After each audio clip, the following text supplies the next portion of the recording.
இவங்களோட கதறலுக்கு பதில் சொல்றது. அவர் மேல உயிரை வச்சிருக்கிறாங்க. என்ன சொல்றது? ஐயோ,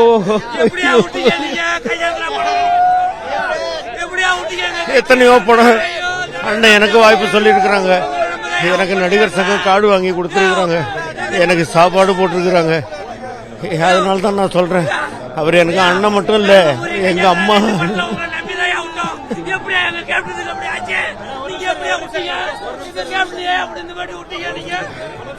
பாருங்க அவர் மேல எவ்வளவு பேர் எவ்வளவு உயிரை வச்சிருக்கிறாங்கன்னு. எல்லார்ட்டையுமே அப்படி பழகினாரு. எல்லாரையும் நல்லா இருக்கீங்களான்னு கேட்பாரு, எல்லாரையும் சாப்பிட்டீங்களா பாரு, எல்லாரும் சாப்பிடணும், நல்லா இருக்கணும். அவங்களுக்கெல்லாம் ஏதாவது கஷ்டம்னா உடனே போய் உதவி பண்றது. அந்த மாதிரியான ஒரு புனித ஆத்மா இன்னைக்கு இறைவன்கிட்ட போயிட்டாரு.